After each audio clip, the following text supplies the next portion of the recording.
Mrs John excited होकर कहती हैं, oh my God little baby, देखो तुम्हारे लिए कितने सारे गिफ्ट्स आए हैं।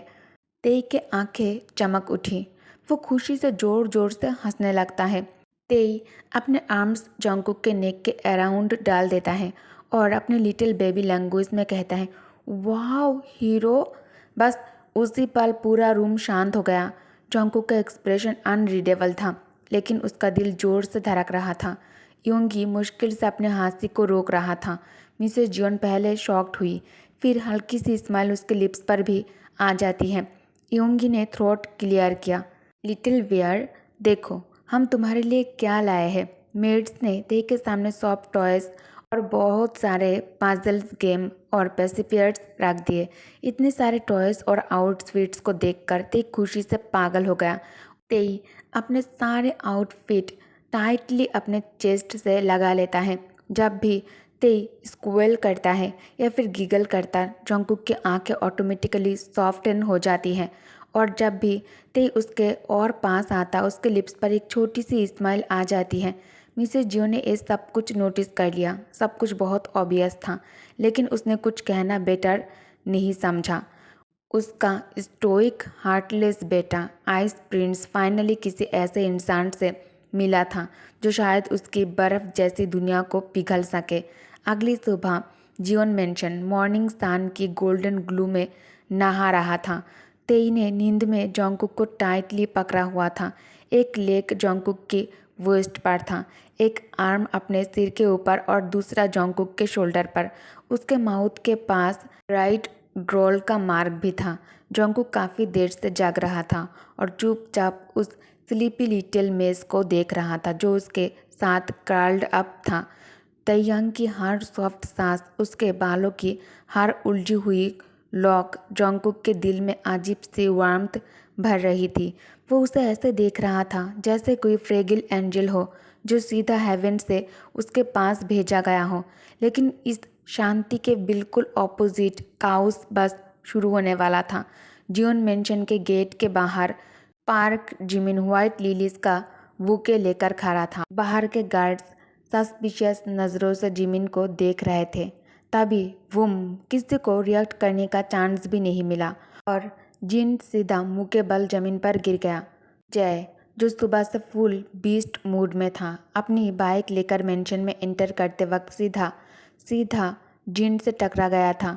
ओ शिट, जय बाइक से उतरते हुए बोला, लेकिन जिन को उठाने के बजाय वो अपने बाइक चेक करने लगा। बेबी, तू ठीक तो है ना? उसने बाइक से ऐसे पूछा जैसे वो जवाब देगी। जिन को उठाने में बिजी जिमिन का गुस्सा फट पड़ता है। अब्बे साले, आंधा है क्या? यहाँ आदमी गिरा पड़ा है और तुझे इस खटारे की परी है? जिमिन चिल्लाया। ओए गधे की साले के, तूने खटारा किसे बोला? हाँ, खटारा किसे बोला बे? जय भी गुस्से में आ गया।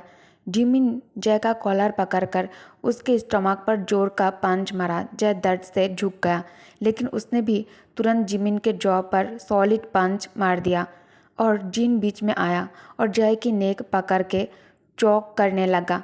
बदकिस्मती से अगली सेकंड वो फिर से जमीन पर परकर करा रहा था। जय ने इनके वाइटल पॉइंट पर सॉलिड किक मार दी थी। मेरे आने वाले बच्चे, जिन जमीन पर फैला हुआ एफेक्टेड एरिया पकड़कर कराने लगता है। तभी जैक भी सीन पर पहुंच जाता है। जैसे उसने देखा कि जिमिन जय को मार रहा है और गार्ड्स उन्हें अलग करने की कोशिश कर रहे हैं, वो रॉकेट की तरह आगे बढ़ा। उसने जिमिन के फेस और बॉडी पर पंचेस बरसा दिए। उधर जय गार्ड्स की पकड़ से निकालकर ऑलरेडी हाफ डेड जिन की पिटाई करने लगता है। जिमिन जैक का आर्म मोड़कर उसकी बैक के पीछे कर देता है। जैक दर्द से चिल्लाता है। ये देखते ही जैक का अटेंशन उस तरफ गया। उसने तुरंत जिन को छोड़ा और जैक को बचाने के लिए जिमिन के बैक पर जोर जोर से किक मारने लगता है। अब दोनों मिलकर जिमिन पर टूट पड़ते हैं। मेंशन के अंदर तब तक पूरी शांति थी। तेई जोंगकुक के लैब पर बैठा था और जोंगकुक उसे थोड़ा और खाना खाने के लिए मना रहा था और काई सप्टली मिसेस जियोन के साथ फ्लर्ट कर रहा था और योंगी उसका फुल एंटरटेनमेंट ले रहा था। तभी एक गार्ड भागते हुए लिविंग रूम में घुस जाता है। बॉस, बाहर फाइट हो रही है। वो ज़ोर ज़ोर से सांस ले रहा था। तो फिर यूनबो को बुलाओ, वो सिक्योरिटी हेड है, यूंगी चिल्लाता है। सर, वो ऑलरेडी वहाँ है। बट क्या? उन्होंने ही आपको बुलाया है सर। सिचुएशन उनके कंट्रोल से बाहर जा रही है। जय और जैक आउट ऑफ कंट्रोल हो चुके हैं। वो पार्क जिमिन को बुरी तरह से पीट रहे हैं। पार्क जिमिन के नाम सुनते ही जॉन्गकुक और योंगी ने एक दूसरे को देखा। ते के ईयर्स भी उस नाम पर खड़े हो गए जो उसके लिए बहुत डियर था। योंगी और जॉन्गकुक और मिसेस जियोन तुरंत बाहर की तरफ चले गए, जबकि काई ने अंदर रुक कर ते को सुलाने का डिसीजन लिया। बाहर का सीन एक साथ फानी भी था और हॉरिफाइंग भी। जमीन पर धूल में लिपटा हुआ एक लाइफलेस पेनकेक की तरह पड़ा हुआ था। कुछ गार्ड्स जिमिन को संभले हुए थे, जो आधा मरा हुआ पोटैटो लग रहा था। उसका सूट फट चुका था और वो एक इंजर्ड डॉग की तरह दिख रहा था। जय और जैक पूरे बीस्ट मूड में थे। जय के बाल ऐसे खड़े थे जैसे वो अभी अभी तूफान से बचकर निकला हो, और इवन वो एक वाइल्ड जैक को पकड़ा हुआ था जो हवा में पैर चला रहा था। मिसेस जियोन फेस पाम किया। योंगी शॉक्ड और कॉन्फ्यूज्ड था। एनफ, जोंगकुक की आवाज़ पूरे हॉल में गूंजी। सब वही फ्रीज हो गए। उसने पूरा सीन स्कैन किया, फिर हल्की सी शाई ली। सबको लिविंग रूम में ले जाओ और ईस्ट विंग के मेडिक्स को इन्फॉर्म करो। 4 गार्ड्स जिन को उठाकर अंदर ले गए, जो पहले वाली पिटाई और किक के वजह से दर्द में करा रहा था। कुछ गार्ड्स ने जिमिन को चलने में सपोर्ट किया क्योंकि वो थोड़ा लिम्प कर रहा था, और यूनवो ने जैक का रिस्ट और जय का कान पकड़कर दोनों को लिविंग रूम की तरफ घसीट कर लेकर गया। एफेक्टेड लोगों को काउच पर और ट्रैवल मेकर्स को कुशन चेयर पर बिठाया गया। थोड़ी देर बाद मेडिक्स आ गए। उन्होंने सबके ब्रूजेस ट्रीट किए, इंजरीज चेक की और इंश्योर किया कि सब ठीक है, और फिर जिन को चेकअप के लिए थोड़ी प्राइवेसी देने के लिए दूसरे रूम में ले जाया गया। कुछ देर बाद वो फ़ानी तरीके से लंगड़ाता हुआ वापस आया। सब ने रिलीफ की सांस ली, लेकिन जोंगकुक की नज़रें अभी भी जिमिन पर ही तीर चला रही थी। योंगी भी किम के लड़के को जियोन मेंशन में देखकर गुस्से से जल रहा था। जिमिन वही बिल्कुल शांत बैठा रहा। योंगी अपना कंट्रोल खो बैठा। हाउ डेयर यू, यह कदम रखने की हिम्मत कैसे की? ये मुझसे मिलने आया है। मिसेस जियोन ने उसे बीच में ही रोक दिया। हुआई, जोंगकुक ने डिमांड किया।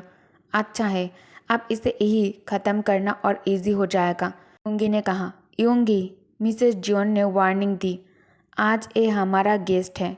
But mama, no, Mrs Jeon ने कहा। पहले ये समझते हैं कि पहले हुआ क्या था। कोई एक्सप्लेन करेगा? उसने स्ट्रिक लगाने की कोशिश की। एक गार्ड आगे आया और सब एक्सप्लेन करने लगा। अरे सिर्फ ऊपर ऊपर से क्या बता रहे हो? मैम, मैं बताता हूँ, उसने ओवर ड्रामेटिक अंदाज में शुरू किया। मैं बाइक से आ रहा था, ये सामने खड़ा था। उसने जिन की तरफ पॉइंट किया। ये मेरी बाइक से उड़ गए। वो स्मार्क करने लगा। फिर ये मेरे ऊपर लपक पड़ा और मेरे स्टमक पर दे मारा। अब उसने जिमिन की तरफ पॉइंट किया। फिर क्या? मैंने अपना डिफेंस किया और दोनों की बैंड बजा दी। उसका चेस्ट प्राइड से फूल गया था, जैसे कोई हीरोइक बैटल जीत कर आया हो। मिसेस जियोन मुश्किल से अपनी हंसी छुपाई और योंगी भी हल्का सा हंस पड़ा। योंगी कहता है, तो फिर इन सब चीज़ों में जैक कहाँ से आया? सर, मैं बोलूँ? गार्ड ने पूछा। योंगी ने सिर हिलाया। सर, हम लोग फाइट रोक रहे थे, तब जिमिन साहब ने जय को मारा और जैक वहाँ ऑटो से उतर रहा था। उसने देखा और रॉकेट की तरह जंप करके जिमिन सर को पीटने लगा। वो एक सेकंड रुका, फिर बोला। जय ने जिन साहब को पीटना शुरू किया, और जब जिमिन साहब ने जैक को पकड़ लिया तो जय ने हीरो की तरह उन्हें लात मारी और दोनों ने मिलकर उनकी अच्छी खासी धुलाई कर दी। योंगी जोर जोर से हंसने लगता है और फिर योनवो भी अपनी हंसी छुपाने के लिए दूसरे तरफ मुड़ गया। जोंगकुक के लिप्स पर भी हल्का सा स्मार्क आ जाता है। ओके एवरीवन, आउट, जोंगकुक ने ऑर्डर दिया। रूम में साइलेंस छा गया। जिमिन ने हल्का सा थ्रोट क्लियर किया। आंटी, मैं। वो एक सेकंड रुक गया। अब वैसे ही हो जैसे 18 साल पहले देखा था। अभी भी बिल्कुल वैसे ही। I am fine. तू बहुत बड़ा हो गया है, मिसेज जियोन ने रिप्लाई दिया। जिमिन बस हल्का सा स्माइल कर दिया। मुझे आपसे कुछ मांगना है। क्या? तेई, मुझे तेई चाहिए। तभी योंगी एकदम से गरज उठता है, जुबान बंद कर किम के पिल्ले। जिमिन ने योंगी की तरफ देखा। गुस्से से उसका चेहरा लाल हो चुका था। जिमिन की नज़रें उस पर हेड टू टो घूम गई। आपको पहचाना नहीं? आप कौन? उसने कामली पूछा। जंगकुक जवाब देता है, तेरी मौत का फरिश्ता। योंगी स्मार्ट करने लगता है। मिसेस जियोन ने उससे ग्लेयर किया। जंगकुक, ये मेरा बड़ा बेटा है। आपका? मुझे तो नहीं पता था। जिमिन ने आईब्राउ रेज किया। उसकी नज़रें अब भी योंगी पर ही थी। एडोप्टेड। योंगी ने स्कॉफ किया। जिमिन फिर मिसेज जियोन की तरफ मुड़ गया। मैं बस उसे एक बार देखना चाहता हूँ। उसकी आंखों में आंसू भर आए। पूरी जिंदगी उसे दूर रहा, उसे बचाने की बहुत कोशिश की, पर जब घर लौटा तब पता चला उसका। उसने जंगकुक की तरफ देखा। जंगकुक, मुझे पता है तेरे दिल में किम के लिए कितनी नफरत है, फिर भी तूने तेई को वो खुशी दी जो उससे कभी नहीं मिली। एक आंसू उसके आंखों से निकल गया। मैं तेई को लेने नहीं आया, बस उसे देखने आया हूँ यहाँ। मुझे पता है वो यहाँ सबसे ज़्यादा सेफ है। मैं तभी पीछे से कोई कहता है, ब्रादर। एक जोर की चीख ने पूरे रूम का अटेंशन खींच लिया। किसी के रिएक्ट करने से पहले ही तेई तेई काय के होल्ड से निकालकर सीधा जिमिन की तरफ भागा। जाकर सीधा उससे टकरा गया। एक टूटी हुई सिसकियाँ उसके मुंह से निकली। हियोंग, मैं ते, ते I know baby, I know. Hyung यहाँ है। जिमिन ने उसे टाइटली हक कर लिया और बार बार उसके सिर पर किसेस करने लगा। खुद भी तेई के साथ रोने लगता है। जंगकुक की जॉ टाइटन हो गई। तेई को जिमिन के बाहों में देखकर उसका दिल भारी हो गया। वो चाहता था तेई को तुरंत अपने तरफ खींच ले और जिमिन को बाहर निकाल दे, लेकिन तेई को किसी अपने के साथ इतना खुश देखकर उसके दिल में एक अजीब सी चुभन उठने लगी। अगर उस मनहूस दिन जिमिन किडनैप हो गया होता तो शायद आज तक जिंदा नहीं होता, लेकिन शायद ऊपर वाले को कुछ और ही मंजूर था। अब वो तेई को अपने लैब पर बिठाए बैठा था। आंखें खुशी के आंसू से चमक रही थी। 1 घंटे से तेई जिमिन के लैब पर बैठा था। उसके लैब से उतरने को रेडी नहीं था। बहुत देर तक रोना, हाग, किसेस और एश्योरेंस के बाद आखिर में तेई ने अपने छोटे छोटे हाथ जंगकुक की तरफ बढ़ाए। पता नहीं क्यों, लेकिन तेई को अपने तरफ आते देखकर जंगकुक के दिल में अजीब सी खुशी भर गई। इतना रो लेने के बाद तेई स्लीपी हो गया। जंगकुक उसे साइलेंटली अपने बेडरूम में ले गया। उसे बेड पर उसके सॉफ्ट टॉय के साथ टक करते हुए तेई ने नींद भरी आवाज़ में कहा, हीरो हियोंग काम, तेई तेई हैप्पी। Yes baby. जंगकुक की आवाज़ एक्सपेक्टेड से भी ज़्यादा सॉफ्ट हो गई। स्लीपी, तेई तेई स्लीपी। तेयंग की बात एक बड़ी सी यौन में दब गई। जंगकुक हल्की सी स्माइल करते हुए उसके फोरहेड से एक हेयर स्ट्रैंड हटा दिया। Sleep tight, I am right here. तेई धीरे धीरे नींद में चला गया। जंगकुक बेड के एज पर ही बैठा था और जिमिन की बातें उसके दिमाग में बार बार घूम रही थी। और सच कहे तो वो पूरी तरह गलत भी नहीं था। जिमिन सच में तेई से प्यार करता था। जंगकुक ने वो उसकी आंखों में देखा था। इतने सालों की दूरी के बाद भी तेई ने उसे पहचान लिया और सीधा उसके बाहों में भाग गया। इसका मतलब था कि उनके बीच अभी भी एक कनेक्शन जिंदा था। जंगकुक जानता था कि जिमिन उसके फादर की डेथ का जिम्मेदार नहीं था। तब वो बहुत छोटा था।